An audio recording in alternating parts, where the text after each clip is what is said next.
Recent gay-bashing incidents in London are focusing more attention on the issue of hate crimes. Rachel Gilbert has that story in today's Newsmaker. In the wake of 2 hate crimes in London in the past 3 weeks, local gay, lesbian, bisexual, transgendered, and diversity groups are hosting a rally next Wednesday in support of peaceful communities. It's not a gay rally, it's not a lesbian, it's not a trans rally. It's a rally for Londoners to come out and say that these behaviors as a city are not acceptable, they won't be tolerated against anyone, regardless of your sexual orientation, your gender identity, your race, your religion, or anything. The 3 men attacked recently for apparently nothing more than being gay are among the very few who actually report such incidents or seek medical help after being attacked. Well, one of the questions that was put to me was that, are we back in the 80s? Where have we stepped back to the point where people are perpetrating these crimes anymore because we haven't heard about them since the 80s? And in reality, they have not gone away. The only thing that has gone away is that people aren't reporting them anymore. A study done at this year's London Pride Parade found that 30% of respondents had experienced violence due to their sexual orientation. Of those, only 18% reported it to police. It was a small survey. It was approximately 100 people. So it's clear that there is a violence issue in London, with 30% of people reporting that just being LGBT has affected them in terms of violence. And the fact that the police have not been notified shows that people are scared.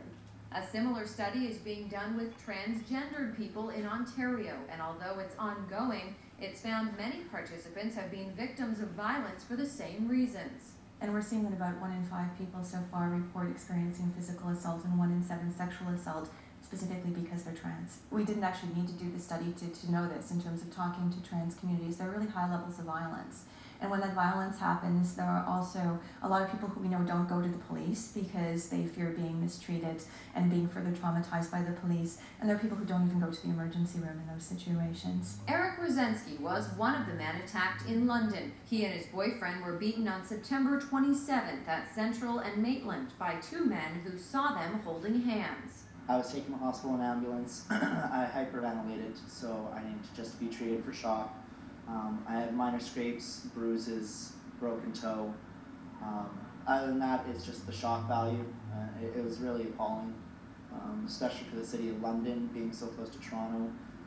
Today's day and age, and just the liberalness of the government, I didn't see this coming, and I honestly thought that I would be a statistic.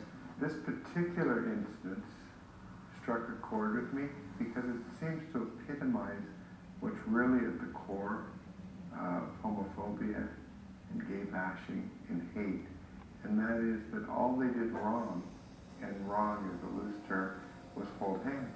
Sadly, violent cases like Rosensky's are all too common. Some are much worse, and they are rarely reported. It's very similar to the domestic violence situation, whereby, a few years ago, all of these were swept under the rug.